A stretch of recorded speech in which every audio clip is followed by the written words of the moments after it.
누군가와 대화를 나누며 웃고 떠드는 평범한 일상. 이러한 일상 속에서 우리는 알게 모르게 같은 습관으로 행동하고 같은 유형으로 생각한다. 또한 옳다고 믿었던 것들에 대해서는 좀처럼 뒤집어 생각하지 않으려 한다. 08 해령이라고 그래, 해령이라고. 인간이라면 누구나 안정감을 추구하려는 본능이 있기 때문이다. 그런데 이러한 안정감이 과연 인간의 두뇌에도 좋은 영향을 미칠까? 옳다고 믿었던 통념을 깨뜨리는 순간 두뇌에서는 어떤 변화가 일어날까? 그동안 두뇌에 관해 잘못 알고 있던 내용은 무엇이고 그 오해를 넘어설 올바른 대안은 무엇인지 뇌를 탐구하는 과학 여정이 시작된다.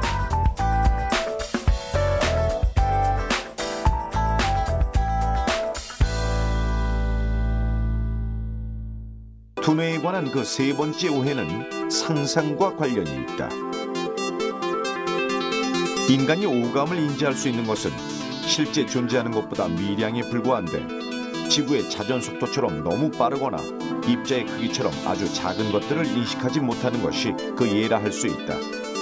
머릿속에서 상상하는 가짜 그림이 현실에까지 영향을 미치는 것일까? 혹시 뇌는 상상과 현실을 구분하지 못하는 것은 아닐까?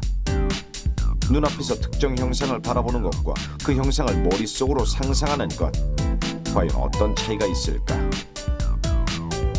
놀랍게도 두 상황을 뇌는 비슷하게 받아들인다. 실제로 볼 때와 그 모습을 상상할 때 뇌의 활성화 영역이 비슷한 것이다. 제작진은 뇌과학자들의 도움을 받아 눈을 뜨고 있을 때와 눈을 감고 있을 때의 변화를 감지해 보았다. 우리의 뇌가 상상과 현실을 크게 구분하지 않는다는 다소 놀라운 분석인데 실제로 눈을 감는 단순한 동작이 뇌 안에서 초래하는 변화는 적지 않다고 한다. 이때 눈을 감고서 의식을 놓치게 되면 그대로 잠을 자게 되지만 그 상태에서 무언가를 떠올리게 되면 뇌에 새로운 변화가 일어난다. 그것이 마치 실제처럼 느껴질 만한 강렬한 영상이라면 뇌의 반응도 그만큼 커지게 되는 것이다. 눈을 감는 행위는 외부 정보의 상당 부분을 차단하는 것과 같은 행위다. 외부 정보의 가장 큰 부분을 차지하는 감각이 바로 시각이기 때문이다.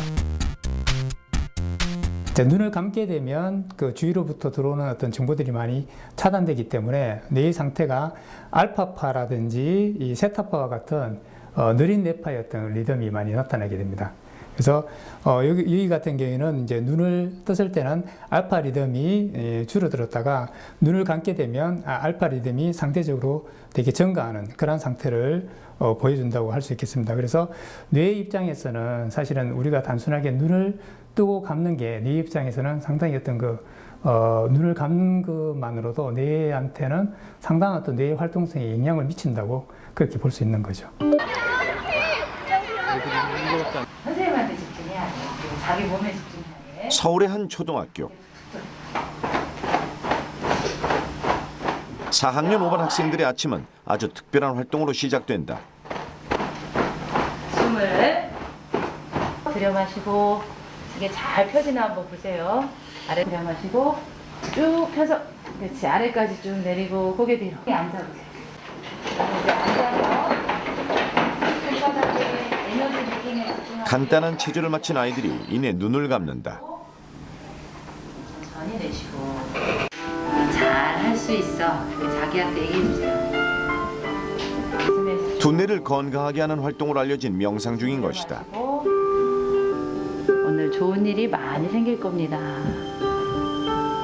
잘 할 수 있어요. 명상은 마음을 한 곳에 집중하는 것으로 잡념을 없앰과 동시에 마음을 비우는 연습이다.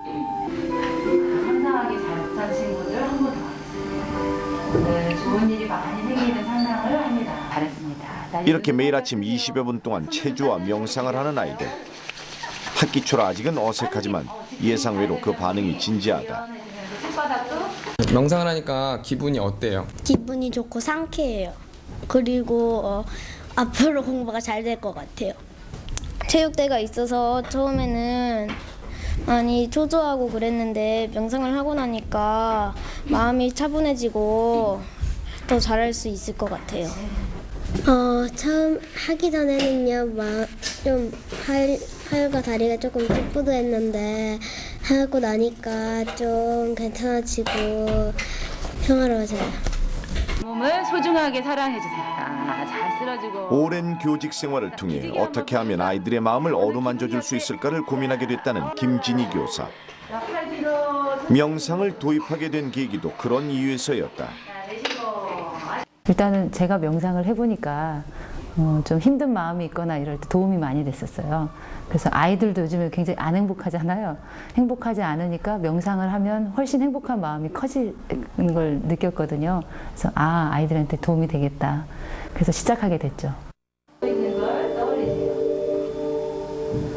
그렇다면 명상에 대한 현대 뇌과학의 연구는 어디까지 왔을까?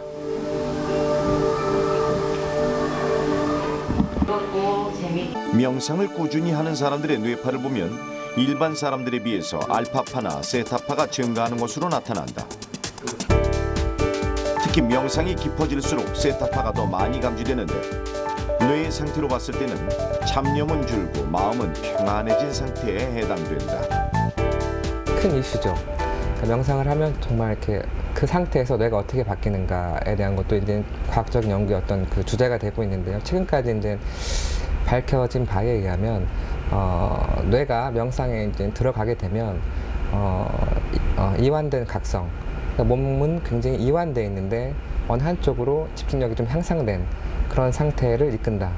그렇게 이끌게 되면 뇌에서는 이제 알파파가 좀 많이 나오게 되고, 물론 더 깊게 들어가면 좀 파가 바뀌긴 하지만 보편적으로 이제 알파파가 많이 나오게 되고, 그런 상태가 몸과 마음의 어떤 통합, 균형을 좀 잡아줌으로써 몸과 마음에 어떤 영향을 미치는 게 아니냐 하는 그런 이론들이 제기되고 있습니다. 한국뇌과학연구원과 서울대학교 병원은 지난 2년간의 공동 연구를 통해 명상 효과를 밝혀낸 바 있다. 특히 우리나라 전통 육아법 중 하나인 도리도리의 원리를 과학적으로 체계화시킨 뇌파 진동 명상을 소개해 관심을 모았다. 굉장히 큰 현상입니다.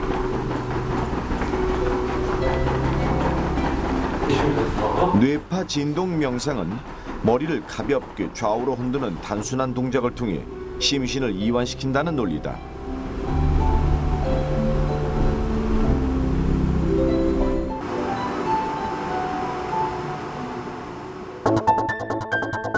연구팀은 뇌파 진동 명상을 실시한 그룹이 그렇지 않은 그룹보다 스트레스는 50% 이상 감소했고 혈중 도파민 수치는 30% 가까이 증가했다고 밝혔다. 또 하나가 이제 재미있는 측면이 왜 그 조직 차원에서 아니면 또 교육 차원에서 이 스트레스 관리나 명상이 중요하냐면, 한 사람 한 사람 스트레스를 해소하고 힐링을 하는 것보다 전체적인 어떤 그 그룹 조직의 스트레스 수치나 어떤 환경을 좋게 만들어주면 한 사람이 그 안에서 스트레스를 받아도 조금 더 넘기기 쉬운 거죠. 그래서 그 조직적으로 그룹적인 교육적인 차원에서 다가가는 게 더 이제 훨씬 더 효과적으로 이렇게 알려지고 있기 때문에 아마 이제 서구에서는 이미 명상이 하나의 멘탈 헬스로 대표되고 있다. 국내에서도 명상뿐만 아니라 사람의 마음을 치유하는 힐링 열풍이 멘탈 헬스의 목소리를 높이고 있다. 현대인은 너무 많은 스트레스에 노출되어 있기 때문이다. 세계보건기구 WHO는 2020년까지 멘탈 헬스에 관한 내용을 발표하기로 했다. 삼성경제연구소는 2013년 한국 기업의 6대 경영 이슈 중 하나로 치유와 격려를 통한 마음 관리를 꼽았다. 멘탈 헬스는 마음의 건강, 즉 두뇌 건강으로부터 탈출구를 찾고자 하는 사회적 노력인지도 모른다. 서점가에 즐비한 자기계발서들은 한결같이 마음을 다스려야 한다고 호소한다. 대동소이한 내용임에도 사람들이 그것을 찾는 이유는 바로 누구나 자신의 마음을 궁금해한다는 반증인지도 모른다. 마음, 그것은 인간의 뇌로부터 출발한다. 현대과학은 이미 인간의 마음을 뇌를 통해 밝혀내는 데 집중하고 있다. 두뇌를 깨우는 습관은 어쩌면 내 마음을 들여다보는 가장 첫 번째 지름길이자 모두의 행복을 여는 열쇠가 되지 않을까.